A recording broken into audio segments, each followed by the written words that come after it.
السلام علیکم ورحمۃ اللہ وبرکاتہ۔ الحمد للہ رب العالمین والصلاة والسلام علی رسولہ الکریم وعلی آلہ وصحبہ ومن سار علی نہجہ الی یوم الدین وسلم تسلیما کثیرا، اما بعد۔ کل ہم نے آیت نمبر 270 سے درس شروع کیا تھا، ان آیات کو دہراتے ہیں۔ اعوذ باللہ من الشیطان الرجیم، وما انفقتم من نفقة او نذرتم من نذر فإن اللہ يعلمه۔ وما، اور جو بھی، انفقتم من نفقة، خرچ کرتے ہو تم کچھ بھی خرچ کرنا، او نذرتم من نذر، یا نذر مانتے ہو کسی طرح کی نذر ماننا، فإن اللہ يعلمه، پس بے شک اللہ تعالیٰ اسے جانتا ہے۔ وما للظالمین من انصار، اور نہیں ہے ظالموں کے لیے کوئی کسی طرح کا مددگار۔ ذکر کیا تھا کہ اللہ نے جب اپنی راہ میں خرچ کرنے کا حکم دیا، اس کے فضیلت بیان کی،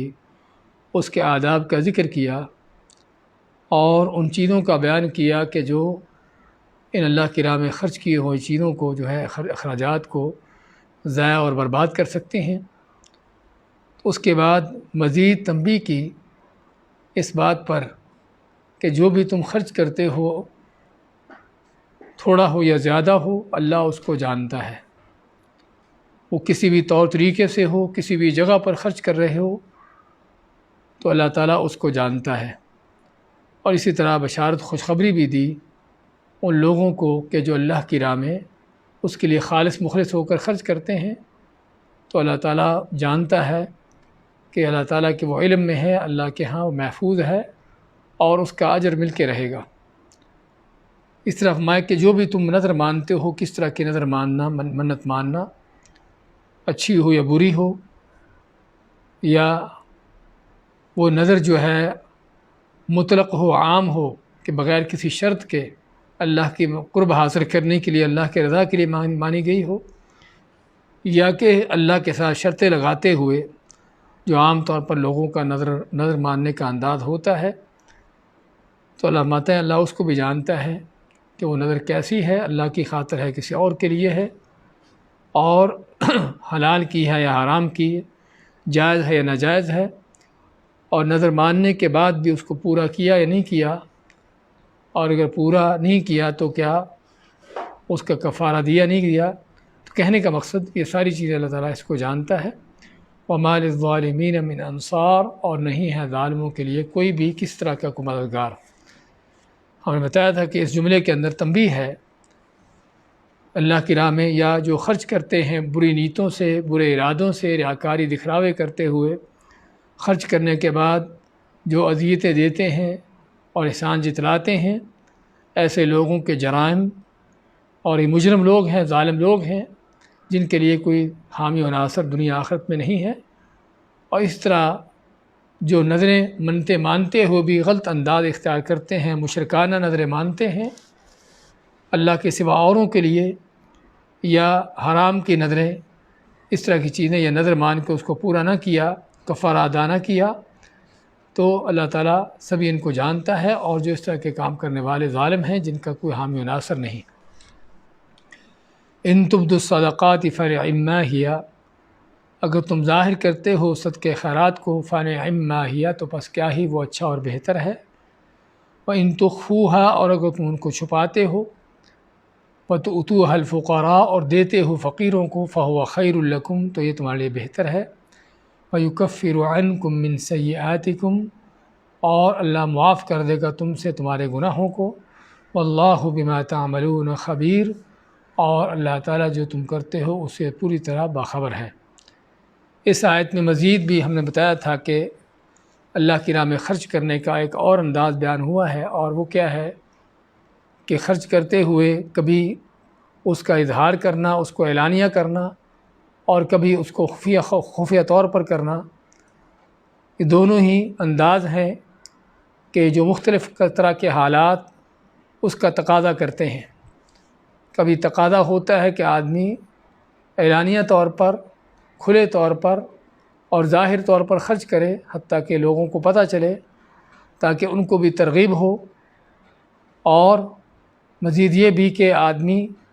خود بھی بخل کنجوسی سے بچ جائے، اس کی تہمت سے بچ جائے کہ لوگ اس پر تہمت نہ لگائیں کہ یہ خرچ نہیں کرتا، اور کبھی تقاضا اس بات کا ہوتا ہے کہ خرچ کرتے ہوئے اس کو خفیہ رکھا جائے، چھپایا جائے، کسی کو علم نہ ہونے پائے، کہ جس میں اللہ تعالیٰ کی رضامندی، للہیت، اخلاص کا زیادہ پہلو ہے، اور جس کو دیا جا رہا ہے اس کی بھی عزت نفس رہتی ہے۔ تو ہم نے ذکر کیا تھا کہ علماء کے مختلف اقوال ہیں اس لحاظ سے، لیکن جو زیادہ تر علماء کا کہنا ہے کہ اگر فرض عبادات ہیں، فرضی نیکیاں ہیں، جس طرح نماز، فرض نماز ہے یا فرض زکوٰۃ ہے، ایسی چیزوں کا ظاہر کرنا زیادہ اچھا اور بہتر ہے، تاکہ آدمی بے دینی یا بخل کنجوسی کا اس پر تہمت الزام نہ لگے، اور اس کے مقابلے میں اگر نفلی صدقے خیرات ہیں یا نفلی عبادات ہیں تو ان کو خفیہ رکھنا، چھپا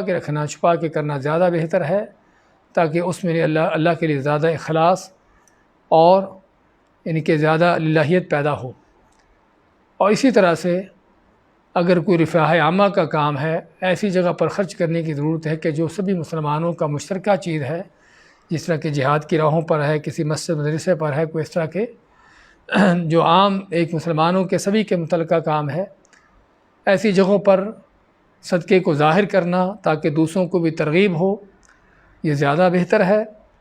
اور اگر کسی خاص شخص کو، کسی خاص ضرورت مند کو اس کی ضرورت پوری کرنے کے لیے صدقہ دیا جاتا ہے، اور کسی ایک آدمی کے دینے سے ہی یا دو آدمیوں کے دینے سے ہی اس کی ضرورت پوری ہو جاتی ہے، تو ایسے حالات میں بہتر افضل یہ ہے کہ اس کو خفیہ رکھا جائے تاکہ اس کی عزت نفس جو ہے وہ باقی رہے۔ اور پھر اللہ تعالیٰ نے خفیہ صدقے خیرات کا ذکر کیا کہ اس کے فائدے کیا ہیں، کہ اللہ تعالیٰ سے گناہوں کو مٹاتا ہے، اور مزید یہ بھی کہ اس سے کیا ہے کہ آدمی کے دل کی اصلاح ہوتی ہے، اور اس کے دل کے اندر اخلاص پیدا ہوتا ہے۔ اور یہ خفیہ صدقہ خیرات ہی وہ ایسے صدقے ہیں کہ جو بلاؤں کو، مصیبتوں کو ٹالنے کا ذریعہ ہیں، آفت و مصیبتوں سے بچنے کا ایک رستہ ہے۔ اس کے بعد میں لیس علیک ھداھم ولکن اللہ یہدی من یشاء، نہیں ہے آپ کے اوپر ان کی ہدایت کی ذمہ داری، لیکن اللہ تعالیٰ ہے جسے چاہتا ہے ہدایت دیتا ہے۔ ہم نے ذکر کیا تھا کہ اس جملے کی کیا مناسبت ہے صدقے کے احکام اور صدقے کے یعنی کہ صدقے کے احکام بیان کرنے کے ساتھ ساتھ، تو اس کی مناسبت جس طرح کہ ابن عباس رضی اللہ تعالیٰ عنہ کی حدیث ہم نے ذکر کی تھی کہ ابتدائی طور پر صحابہ اکرام نے اپنے ایسے رشتہ داروں کو جو شرک کفر پر تھے ان پر خرچ کرنا بند کر دیا تھا، اور ان کا خیال یہی تھا کہ صرف مسلمانوں پر ہی، اللہ پر ایمان لانے والوں پر ہی خرچ کرنا چاہیے، اور یہ لوگ چونکہ کفر پر ہیں، ہدایت پر نہیں ہیں، اس لیے ان کو دینا جائز نہیں ہے۔ تو یعنی دوسرے الفاظ میں یعنی ان کا کافر ہونا، کفر پر رہنا یہ جرم ہے، جس وجہ سے ان پر کوئی خرچ نہیں کرنا چاہیے جب تک وہ ہدایت نہیں پا لیتے۔ تو اس پر اللہ تعالیٰ نے تنبیہ کی کہ ان کی ہدایت کا پانا یا نہ پانا تمہارے اختیار میں نہیں ہے، یہ اللہ کی طرف سے ہے، اللہ کی توفیق سے ہے۔ اور جس کا معنی یہ ہوا کہ آدمی کو کسی اگرچہ کافر مشرک کوئی رشتہ دار بھی کیوں نہ ہو، اس پر اس لیے خرچ کرنا نہیں چھوڑ دینا چاہیے کہ وہ کافر مشرک ہے، ہاں الا یہ کہ اگر ایسا کرنے سے اس کو تنبیہ ہو، اس کو عبرت حاصل ہو اور وہ ایمان کی طرف آ جائے تو الگ بات ہے، ورنہ اصل یہ ہے کہ نفلی صدقے خیرات جو ہے وہ کسی کافر کو بھی دیے جا سکتے ہیں۔ لیکن ہم نے بتایا تھا کہ اس میں بھی دیکھا جائے گا کہ اگر مسلمان ضرورت مند ہیں تو ان کو مقدم رکھا جائے، یہ نہ ہو کہ کافروں پر خرچ ہوتے ہوں اور مسلمان تنگ دست بیٹھے ہوں۔ تو میں لیس علیک ھداھم ولکن اللہ یہدی من یشاء، لیکن اللہ تعالیٰ جسے چاہتا ہے ہدایت دیتا ہے، جس میں اس بات کا بیان بھی ہے کہ ہدایت کی توفیق اور اس کا اختیار صرف اللہ کی ذات کو ہے، نبی کریم صلی اللہ علیہ وسلم کو بھی اس کا اختیار نہیں ہے۔ وما تنفقوا من خیر فلانفسکم، اور جو بھی تم خرچ کرتے ہو خیر میں سے، مال میں سے، یا کوئی بھی اللہ کی راہ میں کس طرح کا خرچ کرنا، تو اس کا فائدہ کس کے لیے ہے؟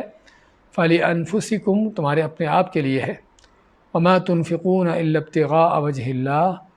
اور نہیں تم خرچ کرتے مگر اللہ کا چہرہ چاہتے ہوئے، اللہ کی ذات کے لیے،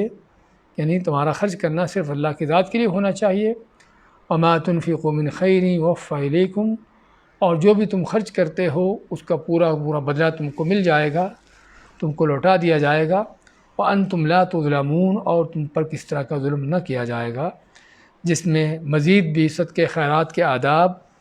اس کے فوائد اور اس کے جو ہے ثمرات دنیا آخرت میں اس کا بیان ہوا ہے۔ اس کے بعد کی آیات لیتے ہیں۔ اعوذ باللہ من الشیطان الرجیم للفقراء الذین احصروا فی سبیل اللہ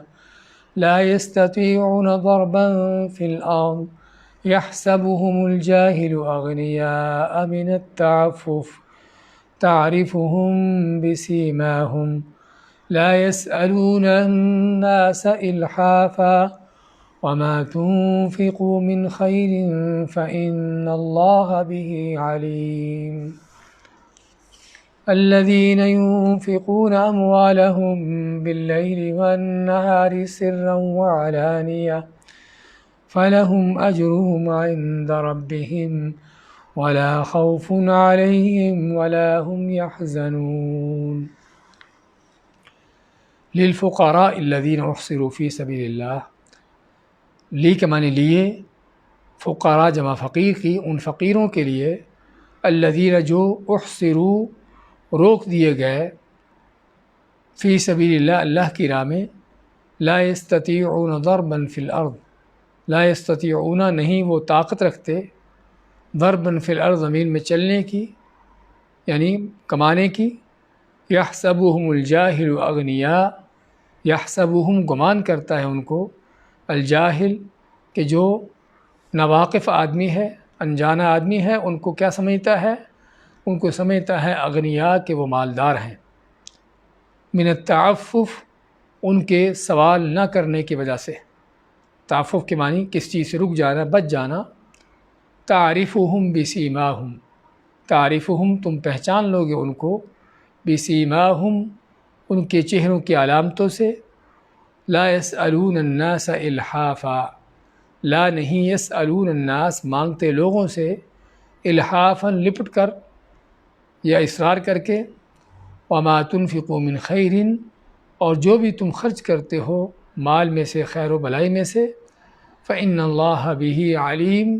پس بے شک اللہ تعالیٰ سے خوب جاننے والا ہے۔ الذین ينفقون اموالهم باللیل والنہار وہ لوگ جو خرچ کرتے اپنے مال رات اور دن، سرا وعلانیہ چھپے میں اور کھلے طور پر، علانیہ طور پر، فلہم اجرہم عند ربہم پس ان کے لیے ان کا اجر ہے ان کے رب کے پاس، ولا خوف علیہم اور نہیں ان پر کس طرح کا کوئی ڈر خوف، ولا ہم یحزنون اور نہ ہی وہ غم کھائیں گے۔ سورہ بقرہ کی آیت نمبر 273 اور 274 کی تلاوت اور ترجمہ پیش کیا گیا ہے۔ فرماتا اللہ تعالیٰ للفقراء الذین احصروا فی سبیل اللہ للفقراء ان فقیروں کے لیے، کیا ان کے لیے؟ ان کے لیے ہیں صدقے خیرات جن کی بات چل رہی ہے، جو موضوع چلا آ رہا ہے۔ تو اللہ تعالیٰ اس آیت میں صدقے خیرات کے، زکوٰۃ کے حقیقی مستحق جو ہیں اور صحیح معنوں میں جو حقدار ہیں ان کا بیان کرتا ہے۔ اصل صدقے خیرات کے حقدار یا اصل صدقے خیرات ان لوگوں کو دینے چاہیے، للفقراء ان فقیروں کو دینا چاہیے، الذین احصروا فی سبیل اللہ کہ جو اللہ کی راہ میں روک دیے گئے۔ اس آیت میں اللہ نے صدقے خیرات کے حقیقی اور صحیح معنوں میں حقداروں کی 6 صفتیں بیان کی ہیں کہ اصل کن جگہوں پر خرچ کرنا چاہیے اور اصل ان صدقے خیرات کے حقدار کون ہیں۔ پہلی صفت یہ ہے کہ وہ فقراء ہیں، جو محتاج ہیں، تہی دامن ہیں، تنگ دست ہیں، چاہے وہ مسکین کی کیفیت میں ہو کہ جس کے پاس کوئی اس کا ذریعہ معاش ہے لیکن اس کی ضروریات سے کم ہے، یا فقیر ہوں کہ جو بالکل تہی دامن ہوں، جن کے پاس کچھ بھی نہ ہو اور اگر ہے تو بالکل معمولی ہے۔ تو ان صدقے خیرات کے وہ لوگ مستحق ہیں جو فقراء ہیں۔ یہاں پر تو صرف فقراء کا لفظ بیان کیا، اور سورۃ الحشر میں اللہ نے مزید بھی ان کی صفات رسات بیان کی ہیں کہ للفقراء المہاجرین الذین اخرجوا من دیارہم واموالہم، کہ یہ مال غنیمت یا مال فیع یا صدقہ خیرات ان فقیروں کے لیے ہیں کہ جو ہجرت کرنے والے ہیں اللہ کی راہ میں، اور جن کو نکالا گیا ان کے گھروں سے اور ان کے مالوں سے۔ تو اس میں مزید بھی بیان کیا کہ یہ فقراء کون ہیں۔ عام فقیر نہیں ہیں، بلکہ وہ فقیر ہیں کہ جو اللہ کی راہ میں نکلنے کی وجہ سے، جن کو اللہ کی راہ میں اپنے گھر بار چھوڑنے کی وجہ سے یا ان کے گھروں سے نکالے جانے کی وجہ سے وہ فقیر ہوئے ہیں۔ تو فرمایا کہ صدقہ خیرات کے اصل حقدار یہ ہیں۔ اور سورۃ الحشر کی آیت ہمیں مزید وضاحت کر کے بتاتی ہے کہ آپ صلی اللہ علیہ وسلم کے زمانے میں فقراء یہ کون تھے۔ یہ وہ لوگ تھے جو مسجد نبوی میں رہتے تھے، 400 کے قریب ان کی تعداد بتائی جاتی ہے، کبھی کم اور کبھی زیادہ ہوتے، اور جن کا کوئی گھر بار نہ تھا، کوئی کاروبار، کوئی ملازمت، کوئی ایسی چیز، کوئی کھیت ویت کچھ ان کے پاس نہ تھا، تو رہتے بیٹھتے سوتے مسجد نبوی میں ہی تھے، اور کام کاج اس طرح کی چیزوں کی ان کے پاس فرصت اور وقت نہ تھا۔ کس لیے؟ کہ انہوں نے اپنے آپ کو اللہ کے دین کے لیے وقف کیا ہوا تھا۔ رسول کریم صلی اللہ علیہ وسلم کے پاس بیٹھ کر اللہ کا دین سیکھتے، دین کی تعلیمات حاصل کرتے، اور اگر کوئی نیا مسلمان ہوتا، اسلام میں کوئی نیا طور پر داخل ہوتا، تو اس کو اللہ کا دین سکھاتے، اور جب کبھی موقع آتا جنگ و جہاد کا تو رسول کریم صلی اللہ علیہ وسلم کے ساتھ یا آپ جن دستوں لشکروں کو بھیجتے آپ ان کے ساتھ وہ نکلتے۔ کوئی بھی کس طرح کی مہم ہوتی، کوئی کس طرح کی کارروائی ہوتی، تو یہ لوگ اپنے آپ کو تیار کیے بیٹھے ہوتے اس کارروائی کے لیے، اس مہم کے لیے۔ اور ان لوگوں کے برخلاف مدینہ کے لوگ جو انصار کے لوگ تھے، جن کے پاس کھیت تھے، باغات تھے، ان میں اپنے مصروف ہیں، یا حتیٰ کہ بعض مہاجرین بھی کہ جو اپنے کاروباروں میں اس طرح کی چیزوں میں مشغول تھے، تو ان کے برخلاف یہ اصحاب صفہ جو مسجد نبوی میں رہتے اور دین کا علم سیکھتے، دین کے غلبے کے لیے اپنے آپ کو انہوں نے فارغ کر رکھا تھا۔ تو یہاں پر یہ فقیر مراد ہیں۔ تو میں کہ للفقراء الذین احصروا فی سبیل، اس لیے فرمایا ان کی دوسری صفت کیا ہے؟ الذین احصروا فی سبیل اللہ، کہ جو اللہ کی راہ میں روک دیے گئے۔ روک دیے جانے کا معنی چاہے اپنے آپ کو انہوں نے خود کو روکا ہو، یا دشمن نے ان کو روک دیا ہو، یا حالات کے تقاضے ایسے ہوں کہ جس وجہ سے وہ رک گئے ہوں اللہ کی راہ میں، اور دنیا کے مشغولیات مصروفیات سے وہ کنارہ کش ہو گئے ہوں۔ اور اکثر و بیشتر وہ صحابہ تھے یہ وہ کہ جنہوں نے خود اپنے آپ کو اللہ کے دین کے لیے وقف کیا ہوا تھا، اور دیکھتے تھے کہ اگر ہم باقی لوگوں کی طرح ہی دنیا میں پڑیں گے، یعنی کہ کاروبار میں یا کھیتی باڑی میں، تو وہ مقصد جو ہم دین کے لیے آئے ہیں، گھر بار چھوڑ کر آئے ہیں، وہ مقصد فوت ہو جائے گا۔ تو چنانچہ وہ دین کو سیکھنے کے لیے، دین کے غلبے کے لیے اپنے آپ کو فارغ کیے ہوئے تھے۔ اور اس کی مثال ہمیں ملتی ہے ابو ہریرہ رضی اللہ تعالیٰ عنہ کی اس واقعے کی، اس کی حدیث کی، جو بیان فرماتے ہیں کہ میں مسجد نبوی میں رہتا تھا، اگر وہاں پر کچھ کھانے پینے کو مل جاتا تو کھا پی لیتا، اور اپنے آپ کو میں نے فارغ کیا ہوا تھا کس کام کے لیے؟ رسول کریم صلی اللہ علیہ وسلم کی احادیث کو سننے کے لیے، ان کو یاد کرنے کے لیے۔ دن کے وقت میں آپ سے ان حدیث کو سنتے رہتے، اور رات کے وقت عشاء کے بعد ان حدیثوں کو بیٹھ کر یاد کرتے۔ اور چونکہ ان کا کوئی ذریعہ معاش نہیں تھا، کوئی گھر بار نہ تھا، اور اپنے آپ کو فارغ کیا ہوا تھا علم حاصل کرنے کے لیے، تو چنانچہ کبھی مل جاتا تو کھا لیتے، اور کبھی نہ ملتا تو بھوکے رہتے۔ اور بھوک کی شدت کی بعض اوقات یہ کیفیت ہوتی کہ بے ہوش ہو کر گر پڑتے۔ فرماتے ہیں کہ میں بھوک اور فاقے کی شدت کی وجہ سے بے ہوش ہوتا تھا، اور لوگ سمجھتے تھے کہ ابو ہریرہ کو کوئی بیماری ہے، کوئی اس کو اس طرح کی مرض ہے کہ جس وجہ سے جو ہے وہ بے ہوش ہو رہا ہے۔ حالانکہ ماتے کہ مجھے کوئی بیماری، کوئی روگ، کوئی مرض نہ تھا، سوائے یہ کہ بھوک اور فاقہ تھا۔ تو یہ تھا ان لوگوں کا اللہ کے دین کو سیکھنے کا انداز، اللہ کے دین کے غلبے کے لیے اپنے آپ کو وقف کرنے کا طریقہ۔ اور حقیقت میں اس میں بہت بڑا سبق ہے آج کے ان لوگوں کے لیے جو کہتے ہیں کہ ہمارے پاس دین کو سیکھنے کا وقت نہیں ہے، ہمارے پاس دین کے لیے کوئی کام کرنے کے لیے فرصت نہیں ہے۔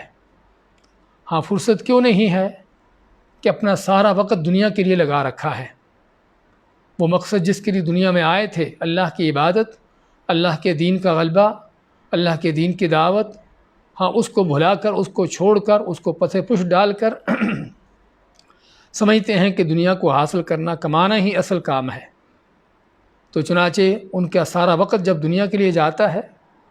کچھ وقت کمانے پر، کچھ وقت کھانے پر، اور جو کمایا ہوا ہے اس کو اڑانے پر، اور دنیا کے عیش و عشرت پر، تو پھر ظاہری بات ہے کہ ایسے لوگوں کو دین کو حاصل کرنا، دین کے سمجھ بوجھ حاصل کرنا، یا دین کے غلبے کے لیے کام کرنا کا وقت کہاں سے ملے گا؟ لیکن ہم دیکھتے ہیں کہ صحابہ کی ایک قسم تو یہ تھی جو ہم اس آیت میں پڑھ رہے ہیں، کہ جنہوں نے کلی طور پر اپنے آپ کو اللہ کے دین کے لیے فارغ کر رکھا تھا، تاکہ ہمارا کوئی لمحہ بھی ایسا نہ گزرے کہ جس میں اللہ کے دین کے لیے ہمارا کام نہ ہو، یا کوئی ایسی اللہ کے نبی صلی اللہ علیہ وسلم کی حدیث نہ ہو جو ہم سے سننے سے رہ جائے، ہم سے چھوٹ جائے۔ اللہ کے دین کے غلبے کے لیے کوئی ایسا کام، ایسا موقع نہ ہو جس میں ہم شریک نہ ہو سکیں۔ ان کی ہمیشہ کوشش یہی تھی کہ ہر لمحہ ان کا اللہ کے دین کے لیے اور دین کے غلبے کے لیے اسی رستے پر چلے۔ تو کچھ تو یہ صحابہ تھے، اور کچھ وہ تھے کہ جو سمجھتے تھے کہ ہمیں خود اپنا کمانا چاہیے اور خود اپنے پاؤں پر کھڑے ہونے کی ضرورت ہے۔ لیکن ان کا بھی انداز کیا تھا؟ ہاں، وہ بھی صرف اتنا ہی دنیا کو وقت دیتے تھے جس سے ان کی دنیا کی بنیادی ضروریات پوری ہو جاتی۔ جس طرح کہ عمر فاروق کے بارے میں آتا ہے، فرماتے ہیں کہ میں اور ایک انصاری صحابی، ہم دونوں اپنے اپنے کام میں شریک تھے۔ ایک دن کھیت میں وہ کام کرتا اور میں اللہ کے نبی صلی اللہ علیہ وسلم کے پاس بیٹھتا، ٹھہرتا، آپ سے احادیث سنتا، علم سیکھتا۔ اور دوسرے دن جو ہے میں کھیت میں کام کرتا اور وہ انصاری اللہ کے نبی صلی اللہ علیہ وسلم کے پاس آ کے جو ہے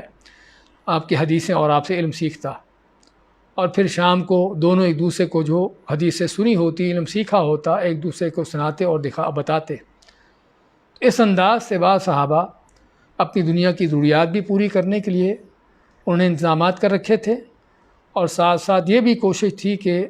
کوئی دین کا، کوئی علم کی چیز ہم سے چھوٹ بھی نہ جائے، کوئی دین کے کرنے کا کام وہ بھی ہم سے چھوٹ نہ جائے، ہم اس سے پیچھے نہ رہ جائیں۔ تو یہ تھا ان صحابہ کا انداز۔ اور یہ صحابہ ہی نہیں بلکہ ہر زمانے میں وہ لوگ جن کو اپنی زندگی کا مقصد معلوم ہوتا ہے کہ ہم دنیا کی دوڑ لگانے نہیں آئے، بلکہ دنیا میں آنے کا مقصد جو ہے وما خلقت الجن والانس الا لیعبدون، اللہ ماتا ہے کہ میں نے جن اور انسانوں کو پیدا صرف اپنی عبادت کے لیے کیا ہے۔ تو جس مقصد کو سامنے رکھتے ہیں تو وہ یا تو اپنے آپ کو کلی طور پر اللہ کے دین کے لیے وقف کر دیتے ہیں، اور چاہے ان پر کتنے بھی فقر و فاقے اور کتنے بھی ان پر شدتیں اور سختیاں کیوں نہ آئیں، اب برداشت کرتے ہیں کہ تاکہ اللہ کے دین کا کام ہو جائے۔ اور اگر کوئی دوسرے لوگ دنیا حاصل کرتے بھی ہیں تو صرف اس حد تک کہ جس سے ان کی زندگی کی بنیادی چیزیں پوری ہو جائیں۔ علامہ البانی رحمۃ اللہ علیہ اسی زمانے کے عظیم لوگوں میں سے گزرے ہیں کہ جو اپنے بارے میں خود بتاتے ہیں کہ ہفتہ میں صرف 2 دن وہ چونکہ گھڑیوں کی مرمت کا کام کرتے تھے، گھڑیوں کے مینٹیننس کا، تو صرف ہفتہ میں 2 دن اور ایک دن میں صرف 3 گھنٹے کے لیے اپنی دکان کھولتے، اور ہفتے میں کہہ رہی کہ ہفتے میں صرف 6 گھنٹے کام کرتے، اور ان 6 گھنٹوں میں صرف اتنا سا حاصل کر لیتے جو ان کی یعنی کہ کمر سیدھی کرنے کے لیے لقمہ ان کو مل جاتا، اس سے اپنی روزی اپنے گھر والوں کے لیے جو ان کی بنیادی ضرورت ہوتی پوری کر لیتے، اور باقی سارا وقت جو ہے وہ اللہ کے دین کی خدمت کے لیے، رسول کریم صلی اللہ علیہ وسلم کی احادیث کی خدمت کے لیے انہوں نے وقف کر رکھا تھا، دن بھی اور رات بھی۔ اور یہی وجہ ہے کہ ہم دیکھتے ہیں کہ شاید ہی کوئی ایسی حدیث ہو کہ جس پر علامہ البانی رحمۃ اللہ علیہ نے حکم صادر نہ کیا ہو کہ یہ حدیث کس درجے کی ہے، کیا صحیح ہے یا ضعیف ہے، اس کے بارے میں ان کی ریسرچ اور تحقیق نہ ہو۔ اور یہ کام دنیا کے مزے اڑاتے ہوئے حاصل نہیں ہوتے، اور دنیا کے عیش و عشرت میں پڑھ کر یہ کام نہیں ہوتے۔ یہ چیزیں اسی وقت ہوتی ہیں کہ جب انسان اپنے آپ کو اللہ کے دین کے لیے وقف کیا ہوتا ہے، اور پھر اگر دنیا کی جو ضرورت بنیادی اس کو حاصل کرنے کے لیے بھی صرف اتنا سا وقت لگاتا ہے کہ جس سے اس کی بنیادی ضرورت پوری ہو جائے۔ تو کہنے کا مقصد یہ ہے، وہ لوگ جن کو اپنی آخرت کی فکر تھی، کہ جن کو اپنی دنیا کے مقصد کی پہچان تھی، اور جو چاہتے تھے کہ اس دنیا میں جانے سے پہلے کوئی کام کر جائیں کہ جو آخرت میں بھی ان کے کام آئے، اور دنیا میں بھی ان کے مرنے کے بعد بھی ان کے لیے صدقہ جاریہ بن جائے، اور دنیا والوں کے لیے بھی ایک مشعل راہ کے طور پر کوئی چیز چھوڑ جائے۔ ہاں، یہ ہیں وہ لوگ کہ جو واقعی ہی، چاہے وہ سابقہ زمانوں میں تاریخ میں گزرے ہوں یا آج کے زمانوں میں بھی ہوں، کہ جو واقعی ہی زندگی کے مقصد کو جانتے ہیں اور اس کے مطابق چلتے ہیں۔ اس کے برخلاف دوسری بہت سی دنیا جو جانوروں کی طرح اپنی دنیا کے دوڑ میں لگے ہیں، کچھ پتہ نہیں کہ ہم دنیا میں کیوں آئے ہیں، آنے کا مقصد کیا ہے، اور بس کمانا اور زیادہ کمانا اور زیادہ حاصل کرنا، اور اس کو جو ہے جمع کر کے رکھتے جانا، اور پھر اس کے دنیا کے مزے اڑانا۔ بس ان کی دوڑ اسی حد تک ہے کہ جو اس جانور کی دوڑ ہوتی ہے، ہرے چارے کی حد تک۔ تو یہاں پر عبرت حاصل کرنے کی ضرورت ہے، کہ انسان کو سوچنے کی ضرورت ہے کہ اس کا شمار کن میں ہے۔ کیا اس گروہ میں ہے کہ جس کی ہم آیت میں پڑھ رہے ہیں، کہ جو اللہ کی راہ میں اپنے آپ کو وقف کیے ہوئے ہیں، یا کہ جانوروں کی طرح دنیا کے پیچھے پڑے ہوئے ہیں؟ تو ان آیتوں کی روشنی میں ہے سمجھنے کی اور ان باتوں پر غور کرنے کی ضرورت ہے۔ تو فرماتا اللہ تعالیٰ ان کی پہلی صفت کیا ہے کہ فقراء ہیں، اور دوسری کیا ہے کہ اللہ کی راہ میں وقف کیے، اپنے آپ کو وقف کیا ہوا ہے، اور ہر وقت اللہ کے دین کے لیے اپنے آپ کو فارغ کر کے بیٹھے ہیں کہ کہیں بھی کسی لمحے بھی اللہ کے دین کے لیے ان کی ضرورت ہو تو وہ فوراً اس کے لیے تیار ہوں۔ لا يستطيعون ضربا في الارض۔ ہاں، تیسری صفت کیا ہے کہ چونکہ اپنے آپ کو دین کے لیے وقف کیا ہے، تو اس لیے وہ کیا ہے کہ ان کے پاس مال کمانے کے لیے، دنیا حاصل کرنے کے لیے، کاروبار کرنے کے لیے آنا جانا، چلنا پھرنا زمین پر، اور ضربا فی الارض زمین میں مارنا، لفظی معنی تو یہ ہے کہ جس سے مراد ہوتا ہے زمین پر چلنا، اور زمین پر چلنے کے لیے بہت بڑا جو کام ہوتا ہے لوگوں کا وہ کیا ہوتا ہے؟ کاروبار اور تجارت اور دنیا کمانا۔ تو اللہ فرماتا ہے کہ ان کے پاس زمین پر چلنے کا وقت نہیں ہوتا کہ اپنی دنیا کمائیں۔ مزید کیا ہے؟ اب دنیا کما تو نہیں رہے، اپنے آپ کو اللہ کے دین کے لیے وقف کیے ہوئے ہیں، فارغ کیے ہوئے ہیں،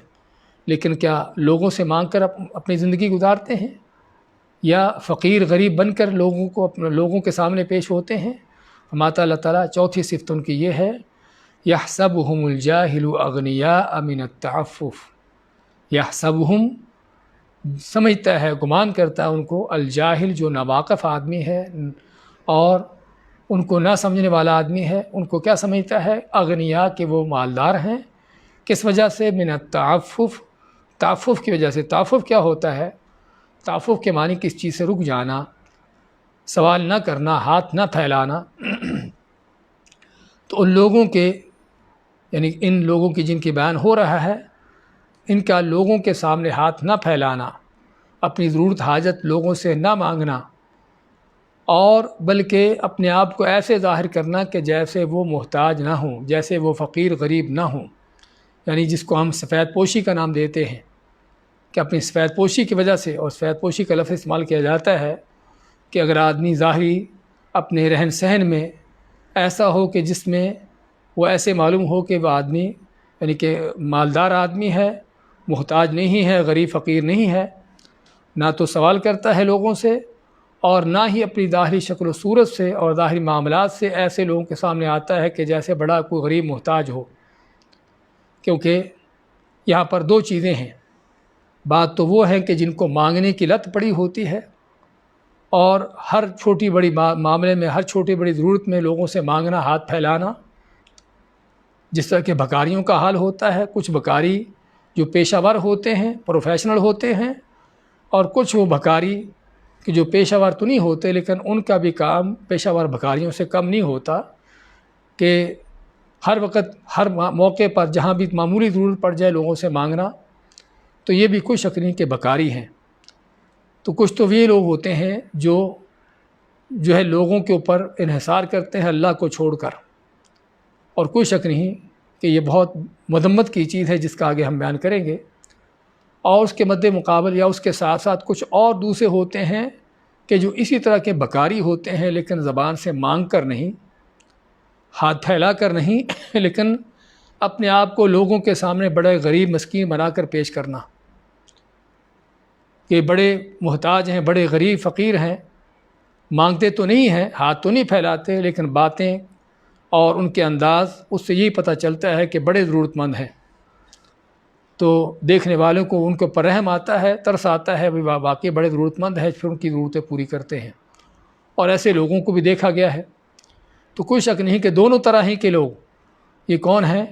کہ جو مانگنے والے ہیں، ہاتھ پھیلانے والے ہیں، چاہے وہ ہاتھ پھیلا کر مانگیں یا اپنے آپ کا، اپنے فقر و فاقے کا، اپنی اس یعنی کہ مسکینی کو لوگوں کے سامنے پیش کر کے اس انداز سے، تو دونوں ہی چیزیں مذمت کی ہیں۔ لیکن اللہ تعالیٰ نے جن لوگوں کی یہاں پر صفت بیان کی ہے وہ کیا ہے کہ وہ ایسے خوددار ہیں، ایسے وہ عزت نفس ان کے اندر کہ نہ تو کسی سے سوال کرتے ہیں اور نہ ہی اپنے آپ کو ایسا ظاہر کرتے ہیں کہ ان کو دیکھ کر کوئی سمجھے کہ بڑے کوئی غریب مسکین ہیں، بڑے کوئی محتاج ہیں۔ تو ان کا حال یہ ہے کہ فرماتا اللہ تعالیٰ یحسبهم الجاہل اغنیاء، ان کو گمان کرتے ہیں، خیال کرتے ہیں، جو ناواقف لوگ ہیں ان کو خیال کرتے ہیں کہ وہ اغنیاء، مالدار ہیں۔ کس وجہ سے؟ من التعفف، ان کے تعفف کی وجہ سے، ان کے نہ تو ہاتھ پھیلانا، نہ تو سوال کرنا، مانگنا، اور نہ ہی اپنے آپ کو ایسا ظاہر کرنا کہ بڑے کوئی محتاج لوگ ہیں۔ لیکن کیا ہے؟ تعریفہم بسیماہم، لیکن تم ان کے چہروں کے خد و خال سے پہچان لوگے،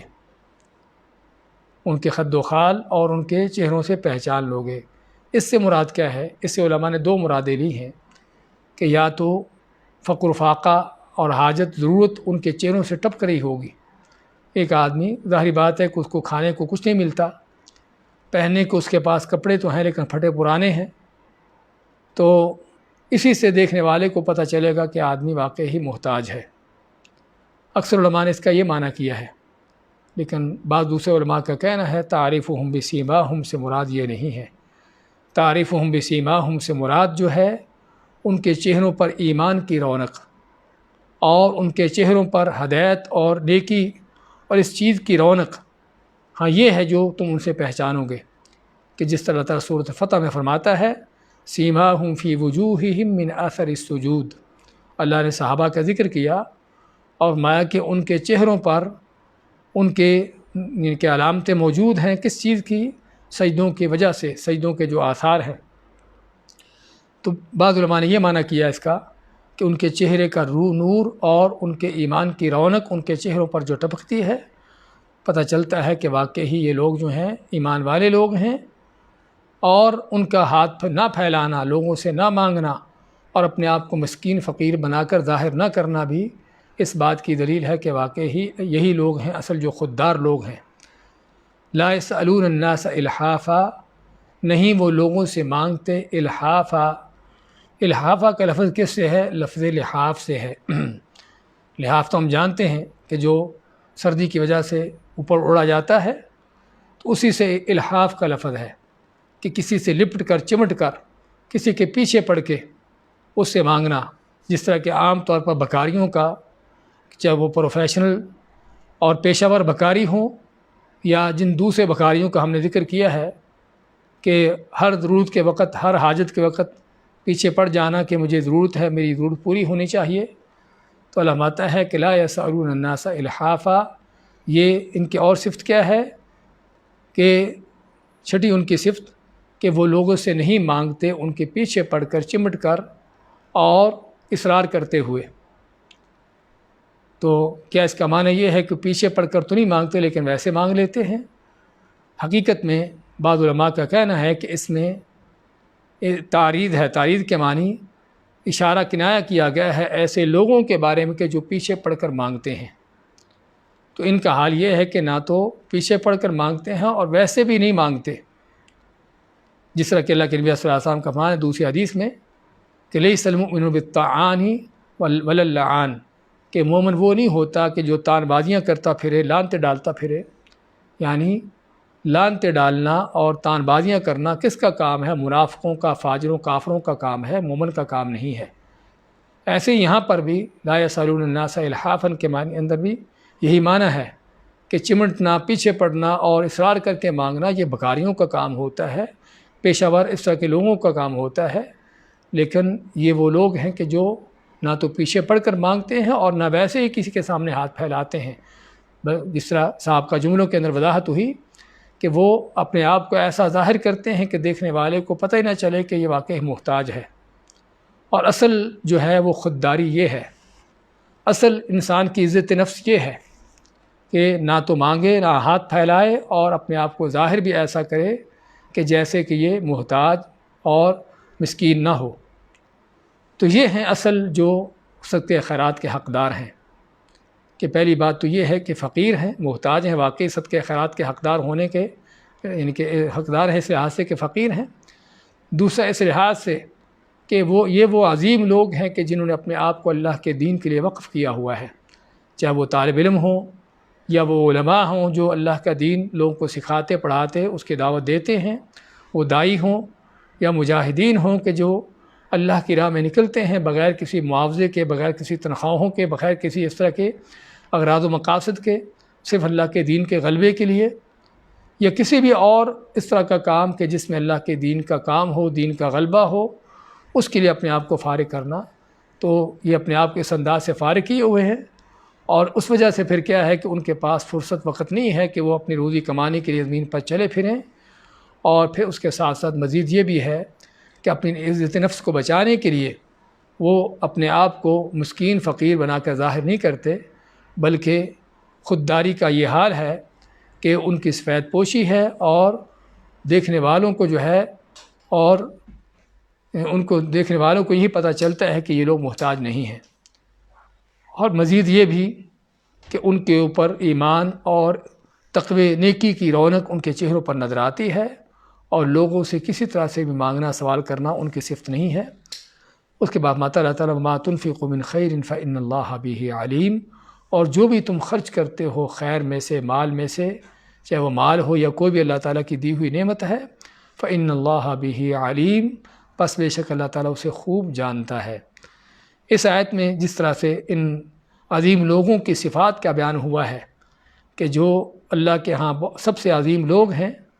کہ فقر و فاقہ محتاجی ہونے کے باوجود بھی ان کی کیا صفت ہے، تو اس کے برخلاف ایسے لوگوں کی مذمت بھی اس آیت میں ضمن آتی ہے کہ جو لوگوں کے سامنے ہاتھ پھیلاتے ہیں اور مانگتے ہیں۔ اور انہی لوگوں کی مذمت کے بارے میں کئی ایک احادیث ہیں۔ نبی اکرم صلی اللہ علیہ وسلم کا فرمان ہے کہ وہ آدمی جو لوگوں سے مانگتا رہتا ہے کہ حتیٰ کہ اسی حال میں دنیا سے جاتا ہے، تو قیامت کے دن جب آئے گا تو اس کے چہرے پر گوشت کی ایک بوٹی بھی نہیں ہوگی، یعنی ہڈیوں کا ڈھانچہ ہوگا۔ دیکھنے والے اس کو دیکھیں گے کہ یہ وہ بدبخت ہے کہ جو دنیا میں لوگوں سے مانگ مانگ کر گزارا کرتا رہا ہے۔ اس طرح عوف بن مالک رضی اللہ تعالیٰ عنہ روایت فرماتے ہیں کہ رسول کریم علیہ السلام جب صحابہ سے بیعت لیتے تو بعض اوقات بیعت میں یہ اس بات کی بیعت بھی لیتے کہ وہ لوگوں سے کچھ مانگیں گے نہیں، نہ تو شرک کریں گے، پانچوں نمازیں پڑھیں گے، اللہ کی اور اس کے رسول کی اطاعت کریں گے،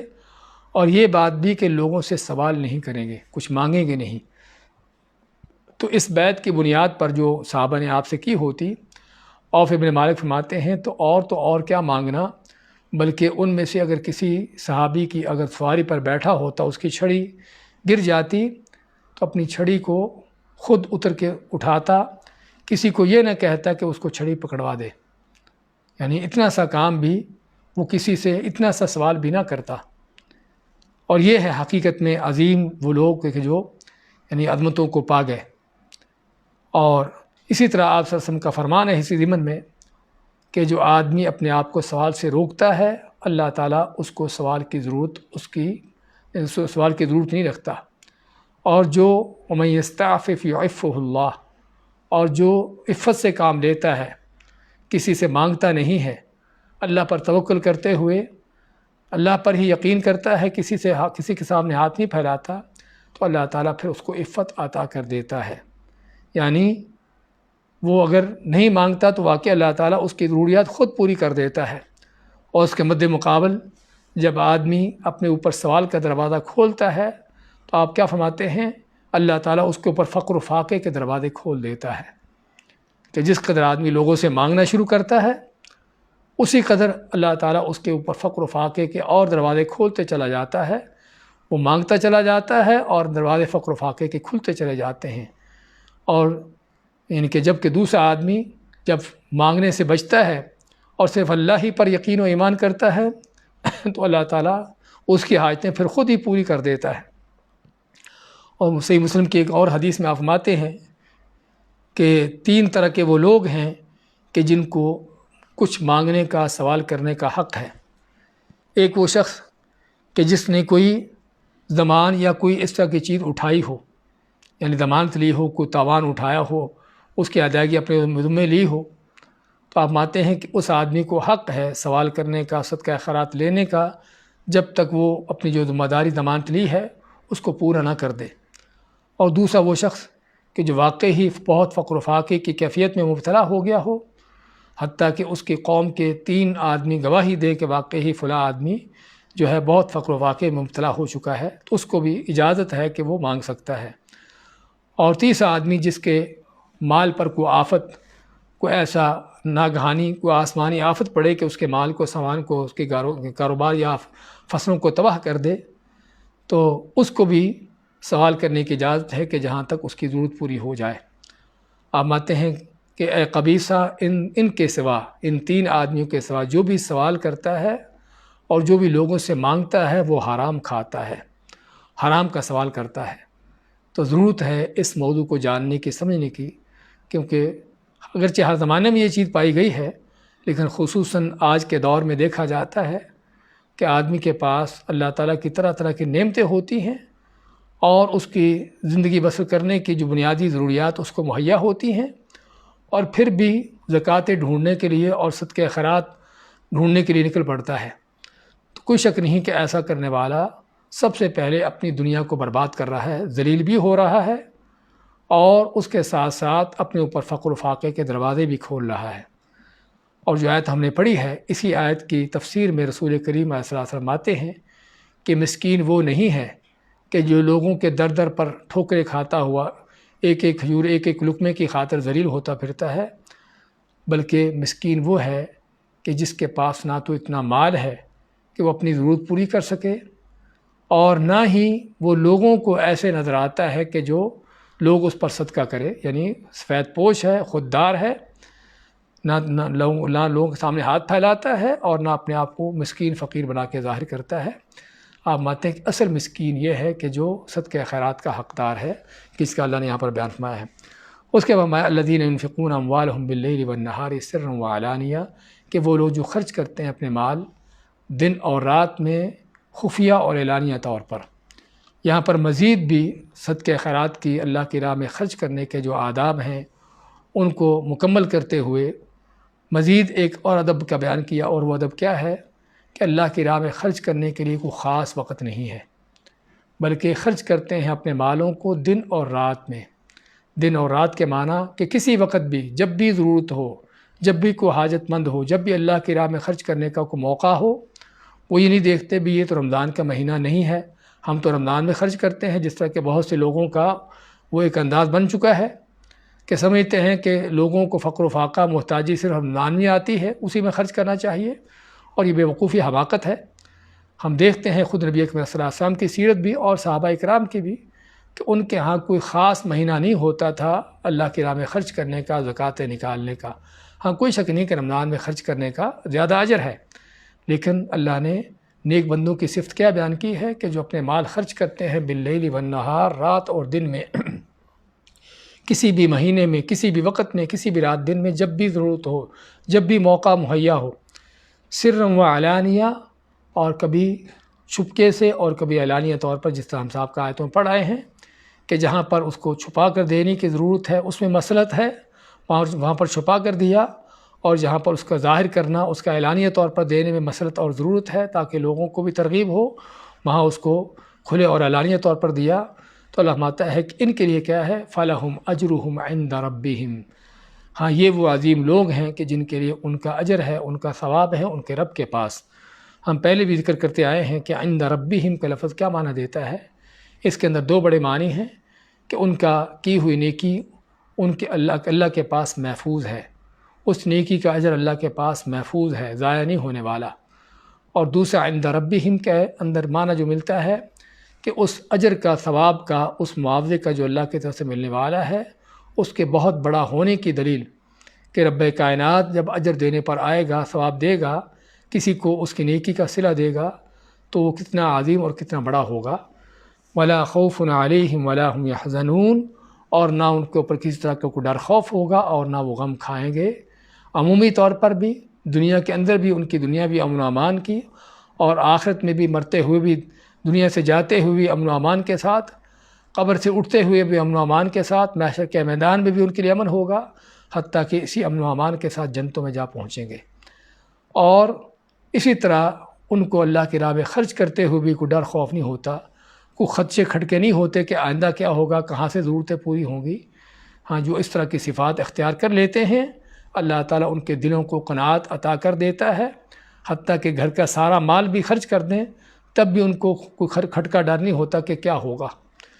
اور ولا هم يحزنون، اور نہ ہی وہ غم کھائیں گے۔ عمومی طور پر بھی کہ دنیا سے جاتے ہوئے، دنیا کو چھوڑتے ہوئے کوئی غم ہو کہ پیچھے والوں کا کیا ہوگا، قبر سے اٹھتے ہوئے کوئی غم پریشانی ہو قیامت کے دن کہ کاش کہ ہم ایسا کرتے ویسا کرتے، اللہ تعالیٰ کی دی ہوئی صلاحیتوں کو، نعمتوں کو اللہ کی راہ میں لگایا ہے، تو اس لیے کوئی اس کا کہ پیچھے یعنی کہ چھوٹ جانے کا بھی غم نہیں ہوگا۔ اور نہ ہی صدقہ خیرات کے اس موضوع پر ان کو کوئی غم ہوگا کہ بعض اوقات جب شیطان کے بارے میں ہم نے پڑھا ہے یعدکم الفقر، کہ تم کو فقر و فاقے سے ڈراتا ہے، تو اس کے ڈرانے میں یہ بھی ہے کہ آدمی خرچ کر دیتا ہے اللہ کی راہ میں بعض اوقات، لیکن دل میں طرح طرح کے خدشات، طرح طرح کے افسوس اور حسرتیں پیدا ہوتی ہیں کہ کاش کہ میں اس کے بجائے یہ کر لیتا، کاش اس کے بجائے وہ کر لیتا۔ ہاں اللہ تعالیٰ، ہاں شیطان جو ہے منافقوں کے دلوں میں واقعی اس طرح کے افسوس اور حسرتیں پیدا کر کے ان کو مزید جو ہے ان کی دنیا برباد کرتا ہے۔ لیکن سچے مومن کی نشانی کیا ہے کہ وہ جتنا بھی اللہ کی راہ میں لٹا دیں، جتنا بھی اللہ کی راہ میں دے دیں، ان کو کبھی حسرت افسوس نہیں ہوتا کہ ہم نے اتنا کیوں دے دیا، بلکہ ان کو خوشی ہوتی ہے اور مزید کے بلکہ مزید اللہ کی راہ میں خرچ کرنے کے راستے ڈھونڈتے ہیں۔ دوبارہ دیکھیں آج کی آیت ہے للفقراء الذین احصروا فی سبیل اللہ، یہ صدقہ خیرات ان فقیروں کے لیے ہیں، احصروا فی سبیل اللہ جو اللہ کی راہ میں روک دیے گئے، لا یستطیعون ضربا فی الارض کہ جو نہیں طاقت رکھتے زمین میں چلنے کی یعنی کمانے کی، یحسبهم الجاہل اغنیاء من التعفف، ان کو ناواقف لوگ سمجھتے ہیں کہ وہ مالدار ہیں، کس وجہ سے کہ وہ جو سوال نہیں کرتے، مانگتے نہیں ہیں۔ تعرفهم بسیماہم،